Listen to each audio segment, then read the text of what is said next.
Let's discuss chemistry question and answers which are given in JEE Mains 2025 Day 2 Shift 2.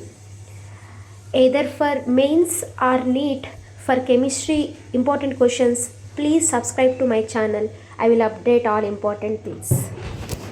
First question, 81 grams of aluminium when made to react with 128 grams of oxygen forms how many grams of aluminium oxide? From the balanced equation, it is clear that 4 moles of aluminium readily forms 2 moles of aluminium oxide. 81 grams means 3 moles of aluminium. So for 3 moles of aluminium, we get 6 by 4, that is 1.5 moles of aluminium oxide. By multiplying with the aluminium oxide molecular weight, you will get the weight of aluminium oxide as 153. Next one. Minimum melting point among the group 14 elements corresponds to the atomic number. Answer is 50. Here in the group 14 elements, the melting point decreases down the group. From in the given options, the bottom element is tin, so the answer is 50. Next one. What will be the effect of pH of water when it is heated? With the increase in the temperature, the Kw value also increases, thereby the pH decreases. Next one, statement type question. Statement 1, root nu versus Z gives straight line. Statement 2, nu versus A gives a straight line. First statement is true. It's Moseley's law, root nu versus Z we get the straight line. But there is no exact relation between the frequency of the X-ray and the mass number here. So the statement 2 is false. Next question. They have given match the following type question. Bronze, stainless steel, UK silver coin, brass and all. They are asking about the compositions. Here the bronze is nothing but copper and tin. Stainless steel is nothing but iron, chromium and nickel. And UK silver coin is of copper and nickel. Brass is nothing but copper and zinc. 0.01 mole of an organic compound containing 10% of hydrogen on complete combustion produces 0.9 grams of H2O. They are asking us to calculate the molecular mass of organic compound.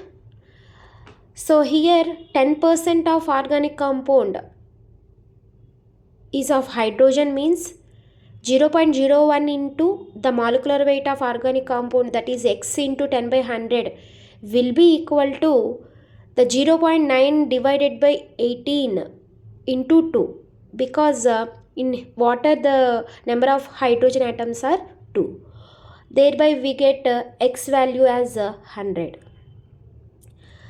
The next one, simple one on thermodynamics, again from the Gibbs free energy, delta G is equal to delta H minus T delta S, based on the spontaneous conditions. So if delta H greater than 0 and delta S less than 0, at all temperatures delta G is greater than 0. If delta G is positive, it's always non-spontaneous. So that is incorrect for the spontaneity of the reaction. Let's move to the next one. The central atom has a D4 configuration for which complex? Again, it's a simple question based on oxidation states of central metal ions. For every complex, we need to calculate the oxidation states of central metal ions. Thereby, we can conclude the configuration. Here, both Cr plus 2 and Mn plus 3 are having the D4 configuration. Vapor pressure decreases by 10 mm of mercury when mole fraction of a non-volatile solute is 0.2. What is the mole fraction of non-volatile solute if the vapor pressure decreases by 20 mm of mercury? Just by Raoult's law, mole fraction of the solute is nothing but the relative lowering of vapor pressure. So for both the cases, if we observe the relative term we need to take, that means P0 minus P for the first case divided by P naught minus P in the second case will be equal to X solute for the first case divided by X solute for the second case, where the X solute we are getting as 0.4. Here they are asking for the graph for zero order reaction. For zero order reaction, the rate does not depend upon the concentration. So when we draw a graph between rate versus concentration, we get a straight line which is parallel to x-axis. Whereas if you draw a graph between concentration versus time, for a zero order reaction, we get a straight line with a negative slope. Especially in chemical kinetics, on order of reactions, you need to practice all these graphs. Let's move to the next question. x2y gives rise to x2 plus half y2. The correct relation between Kp, alpha, that is degree of dissociation, and equilibrium pressure P they are asking. So if we take initially the 1 mole, then the number of moles that are dissociated will be alpha. That means if alpha moles are dissociated, you get alpha moles of x2 and alpha by 2 moles of y2. And the total moles will be 1 plus alpha by 2. If capital P is the total equilibrium pressure, partial pressure will be equal to the mole fraction into total pressure. And here you can see the solution where we are getting the answer as Kp is equal to alpha power 3 by 2 P power 1 by 2 divided by 2 plus alpha whole power 1 by 2 into 1 minus alpha. Next one, again statement type question. First statement, for a particular shell, maximum number of orbitals is n square. For a given subshell, the number of orientations, that means the small m value is between minus L to plus L, including 0. Yes, both the statements are correct. Where the number of orbitals are, we can calculate by n square formula, whereas the number of orientations means it's a magnetic quantum number m, which is between minus L to plus L. Next one, alpha helix structure and beta pleated structure of the protein belong to which structure of protein they are asking. We know for primary structure, it is the sequence of amino acids. The secondary structure indicates the alpha helix structure and beta pleated structure of the protein. So it is the secondary structure. Next one, E0 values of single electrode potentials they have mentioned, and they are asking us to find the cell which is having the most negative value of delta G0. Most negative value of delta G0 means the E0 must be the highest one among the given.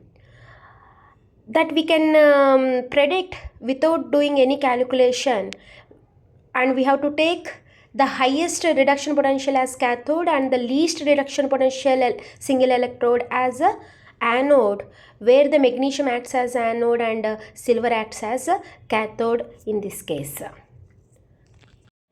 Next one, they have asked the matching question on oxidative ozonolysis, and during oxidative ozonolysis, the carbonyl group, which is that the terminal carbon, further oxidizes to carboxylic acid. So based on that, you can check the reactant and product of oxidative ozonolysis.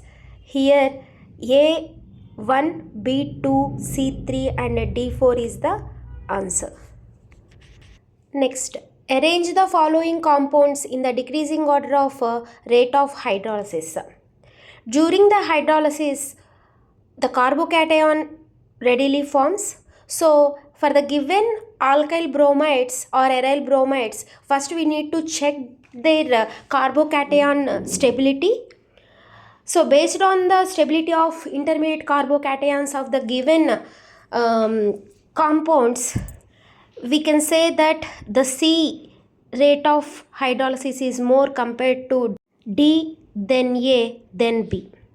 Next one, a series of reactions they have mentioned, and they are asking us to calculate the number of carbon atoms with sp3 hybridization in the final product.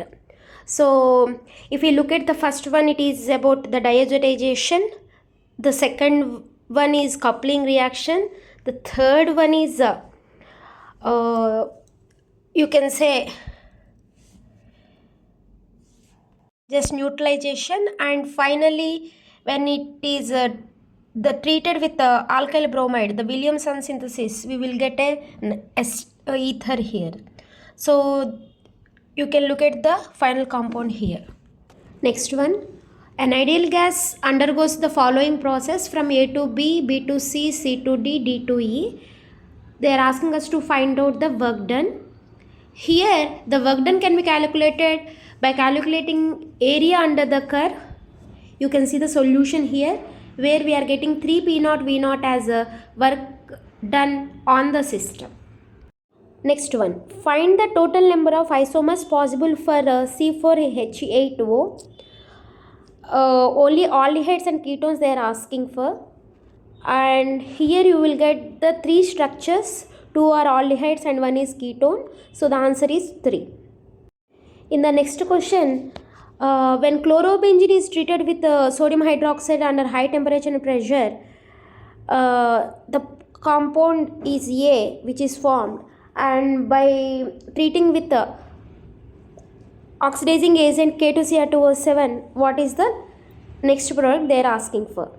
So we know chlorobenzene readily gives phenol with NaOH, and the phenol readily gives parabenzoquinone when it is treated with the oxidizing agent like K2Cr2O7.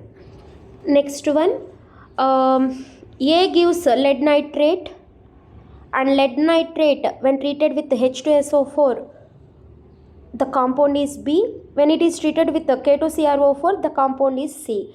And ABC they are asking, by looking at the reagents, we can predict that A is lead chloride, B is lead sulfate, and C is lead chromate. Thanks for watching. Please do subscribe to my channel. Thank you.